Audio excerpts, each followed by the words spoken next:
Le petit Charles, il jouait ballon, il a commencé à jouer au foot à quel âge? Mais j'ai commencé à jouer dans la rue. Dans la rue. Dans la rue. Toujours dans la capitale du Congo. Toujours dans la. Non, non, Togo, pardon. Du Togo. Mhm. Et toujours dans la rue, on avait des équipes tous les matins. Avec les copains. Avec les copains Les et voisins. tout, jusqu'à ce que ça a pris le dessus.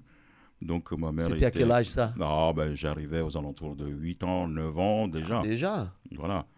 9 ans déjà, bon, mais voilà, et bon, l'école, ce n'était pas trop ça. Après, arrivé à 10 ans, 11 ans, 12 ans, le football a pris le dessus. Ma mère, elle en avait marre, et puis elle... Tu quittes l'école déjà? Je n'ai pas quitté l'école, mais on m'a donné à mon grand frère. Mon grand frère était un directeur d'école. Ok. Donc, pour qu'il puisse m'éduquer. Là, c'était Là, serré c'était- de près. Là. Là, c'était vraiment, c'est ce qu'on appelle un marquage individuel. Mais ça n'a pas été facile pour le grand frère aussi. Parce que c'était un défenseur, C'est pas facile. Ça- Il était rapide, Charles, déjà. Ça n'a pas été facile non plus pour lui. d'épaule. Ça n'a pas été facile parce qu'il n'en pouvait plus. Parce que des fois, quand j'allais à l'école, Qui peut jouer au foot? je jouais au foot et puis j'arrivais à l'école tout dégueulasse. Ah. Donc voilà. Et puis bon, voilà, on me battait, on m'éduquait. Mhm. Mais ce n'était pas possible. Jusqu'à arriver à 12 C'était ans. l'éducation dure à cette C'était époque-là. très dur, ouais. C'était Hein? très dur, mon cher. C'était très dur. Mais Tu n'avais pas peur. non, non, Le non, foot non. d'abord. Oh, jusqu'à ce que mon frère avait trouvé que le foot a pris le dessus. Et quand je l'avais accompagné, j'avais déjà 13 ans, 14 ans déjà, j'étais déjà balèze. Ah oui. Et donc, je l'ai suivi à Vaughan, là où on l'avait muté, Ok. dans le sud. Avant, on a commencé dans le nord. Ok. Et j'étais tout petit. Ah, ok. À l'époque, c'était Dapango, on l'appelait Dapango. Mm. Tout à fait la frontière donc, du Togo. Ok. Et ma première école là-bas avec mon grand frère. Après, on l'a affecté, donc voilà, bon, comme c'est un directeur. Et on a atterri dans le sud, à Vaughan. Ok. Donc ça s'appelle, le village s'appelle Vaughan. La ville plutôt s'appelle Vaughan. Ok. D'accord. Donc je l'ai suivi. Alors à 14-15 ans déjà, voilà, le foot a pris le dessus. Il pouvait plus rien faire. Et il ne pouvait plus rien faire. Et au Togo, Charles, à cette époque, il y avait les clubs, le Il y championnat avait des était clubs, oui, structuré. bien sûr. C'était comment la situation de foot à cette La époque? situation Parce de... On parle des années 60. On parle des années 60 jusqu'à l'année 70. C'est ça. Ok. Le football a été amateur, mais beaucoup structuré. Donc, nous avons aussi le championnat scolaire. Ok.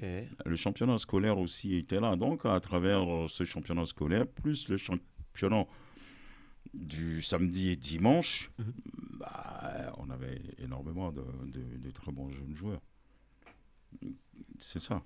Et donc, moi, quand je suis arrivé dans le Sud avec mon grand frère, à partir de 16 ans déjà, ils ont commencé déjà à me sélectionner pour que je puisse aller jouer au collège, donc qu'ils appelaient le CC de Vaughan, le collège, pour jouer avec les minimes du collège.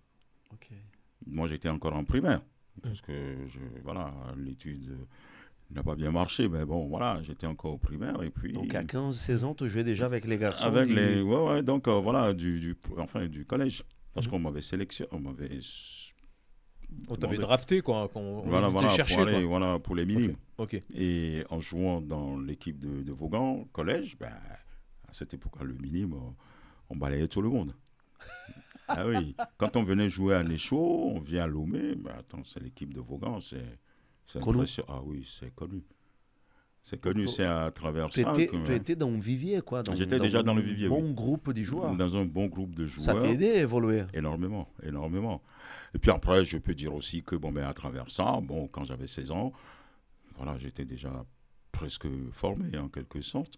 Et j'étais aussi le premier joueur jeune que les instituteurs, parce qu'il y avait aussi des équipes des instituteurs, donc qui faisaient. C'était des quoi matchs. ces Les équipes? instituteurs, ce sont les instituts donc qui enseignent au primaire, collège Et tous ces avaient une équipe et qui jouaient aussi des rencontres contre les instituteurs donc de Lomé. Donc là, c'était des adultes, quoi. Mais ce sont des adultes, oui, les instituteurs, ce sont des adultes. Les maîtres d'école. Voilà, je crois que même dans votre pays aussi, ça doit exister. Complètement. Donc, voilà. Et ils faisaient des tournois. Donc, voilà. Contre les jeunes ? Non, entre eux-mêmes. Ah, entre eux, ok. Entre eux-mêmes. Et ils ont le droit de prendre quelques jeunes joueurs que eux trouvaient capables. Donc, voilà, ils avaient droit qu'à 2. Ok. Et moi, j'avais eu cette chance-là d'être sélectionné. Donc, pour jouer avec les instituteurs. Et puis, voilà. Et comme ça, j'ai percé. Et puis après, je suis arrivé à Lomé. Et c'est peut-être à travers ça qu'ils t'ont rapproché avec les études. Parce que là, tu imagines, tu étais entouré d'instituteurs quand même. Là. Ah oui, ce sont des instituteurs. Et non, mais c'est vrai ce que je te dis. Hein, mais, au collège de Vaughan, déjà, dès que j'arrive, mais pour moi, c'est comme si j'étais déjà un collégien. Ouais. Parce que voilà, ils ne me considéraient pas comme... comme quelqu'un qui vient de l'école primaire. Oui, carrément. Donc, carrément. voilà. Bon, le CM2, ce n'était pas ça non plus. Hein, pour que je puisse aller chercher mon certificat de fin d'études primaires. Ah, mais c'était chaud quand même. non, mais c'est vrai, c'était chaud. Ton frère, c'était un directeur d'école, toi? D'école, oui. Il s'appelle Efouéviga Georges. Tes parents, Charles, et travaillaient aussi dans l'éducation? Non. Alors, ma mère, elle n'a pas été du tout à l'école. C'est une très grande commerçante. Ok. Tu auras l'occasion de lire dans le bouquin. Et mon père, lui, il était gérant donc, d'une grande structure qu'on appelle à l'époque S3G. S3G, c'est une société donc, voilà, qui est basée donc, voilà, à Tapamé. Et lui, il était gérant. Mais il m'a pas... Toi, tu avais un bon niveau de vie? Non, mais j'étais pas avec le père, hein. Attention. C'était la mère. Ok. Ah oui. Tu vivais avec la maman? Avec maman, oui. Ok. Non, j'ai vécu avec maman. Et donc, maman, bon, ne pouvait pas s'occuper de moi, il m'a balancé au grand frère. C'est ça. C'est lui qui a pris le relais, quoi. C'est ça, le grand frère. C'est le grand frère. Voilà, paix à son âme, mais bon, voilà, c'était le grand frère qui a pris. Et donc, il a vu que j'étais un très bon joueur. Le grand frère, lui, il supportait l'équipe de la modèle de Lomé, qui portait des couleurs jaunes. Ça s'appelle la modèle de Lomé. Donc, sachez qu'il y a 5 équipes à Lomé qui se rivalisent. Tu as l'étoile filante, 5. Tu as l'étoile filante de Lomé. Vous avez la modèle de Lomé.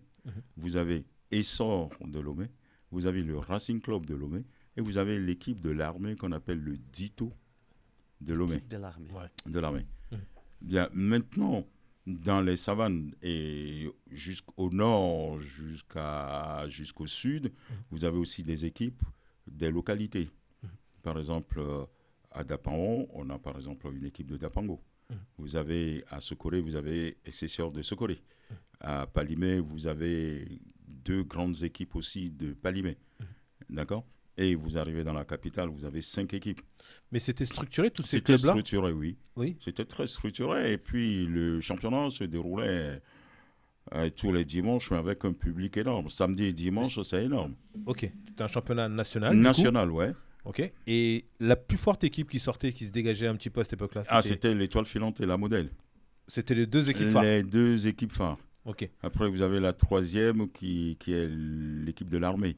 Okay. Dito, parce qu'eux, ils sont payés. Ils avaient plus d'argent par rapport à nous. Nous, on ne gagnait rien. Mais eux, ils rentraient directement dans l'armée. L'armée, c'est normal. Et ils avaient des sous. Ils tenaient la bourse. Donc, voilà. Et donc, chaque premier de chaque département, on faisait le play-off national. Ok. Et le play-off national désignait le premier, deuxième, troisième. Le football était très ancré au Togo à cette époque-là, les gens ils suivaient, il y avait un engouement. Il y avait très très bon. Parce que je sais qu'au Sénégal on parle du Noétan, je pense que tu as dû entendre parler.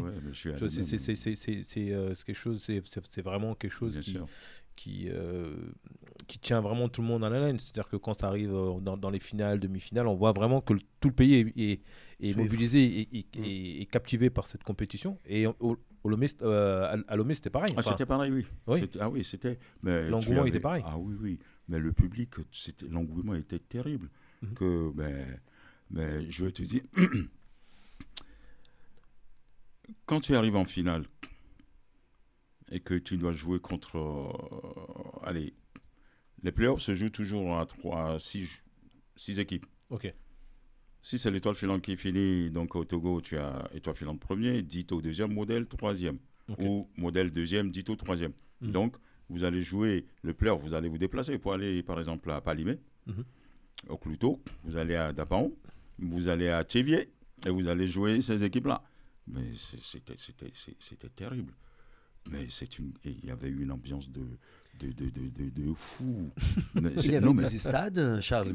Mais ces stades-là, contenaient déjà, avaient une bonne capacité. Même si des fois la surface de jeu n'est pas terrible, des fois même, on peut dire... stabilisé au gazon. Gazon ici... stabilisé là-bas. Donc on a gazon sur les côtés. Gazon sur les côtés, stabilisé au milieu. mais tu dois aller jouer là-dessus. Donc voilà, t'as pas de soucis, t'as pas de... Non. Le public est là, il n'y avait pas de violence ni quoi que ce soit. C'était bon esprit. C'était bon esprit. Et tout ça. Donc à travers ces playoffs-là, l'étoile filante trouvait aussi des très bons joueurs, par exemple à Palimé ou à Tapamé ou des trucs comme ça. Ils faisaient venir ces jeunes-là, donc de là-bas. Et comme nous avons des dirigeants qui sont très bien placés à tous les niveaux, au niveau du port autonome de Lomé, au niveau de l'énergie de Lomé, au niveau du service des eaux et forêts et au niveau des trucs, mais ils nous trouvaient toujours des postes. Pour qu'on puisse travailler et aller jouer au football. Et continuer à jouer au football. Donc, voilà. Parce que c'était pas pro. C'était pas pro, non, c'était pas pro. Mais chaque dirigeant de ces clubs-là avait des postes. Et donc, voilà, ils s'entraidaient donc, pour trouver. Et donc, c'est un échange. Je te donne un bon poste de travail, tu joues pour mon équipe. Non, quand je dis bon poste, c'est que, voilà... Bon emploi. Emploi, oui. Ouais. Mais bon, le salaire n'était pas aussi costaud. Oui, c'était juste pour soutenir tes besoins. Non, mais voilà, tu étais sûr que tu avais un poste de travail. Oui, non, mais si je te donnais... Le football à l'époque, tu donnais ça. Non, mais si je te donnais le salaire que j'ai touché à l'époque, mais tu vas tomber de nu. Mais bon, voilà, ce sont des époques. Oh, c'était la réalité de l'époque. Ce sont la qualité de l'époque. Et puis, bon, mais voilà, nous, allez, qu'est-ce qu'on faisait même avec tout ça? Mais bon, voilà, on ne rigolait pas. Mais... Et Charles, tu avais déjà l'idée d'être un joueur professionnel de football? Au Togo? Oui. Non. Au Togo, il n'y a pas de football professionnel. Il n'y avait pas ça. Non, il n'y avait pas de football professionnel. Non, mais tu commençais à toucher de l'argent que lorsque tu rentres dans l'équipe nationale et que tu te déplaçais avec l'équipe nationale. Là, c'est l'État et la Fédé donc, qui donnent de l'argent. Quand on va en déplacement, par exemple, voilà, pour les primes et compagnie, oui, tu fais des beaux voyages, hein, donc voilà, tu es heureux. Tous les jours, tu entends ton nom à la radio. C'est une fierté déjà pour la famille, pour les parents et tout. Moi, c'était ça qui a fait que ma mère, voilà. Et quand le grand frère a vu que j'ai commencé à percer, eh bien, il a préféré, parce que lui, il supportait modèle, qui portait les couleurs jaunes. Et donc, quand quand maman m'a récupéré, quand j'avais eu mon certificat d'études et maman m'a récupéré, j'étais venu à Lomé, parce que je devais commencer aussi à faire l'apprentissage à Lomé. Donc, voilà. Et donc, c'est maman qui m'a récupéré. Donc, je n'étais plus chez le grand frère.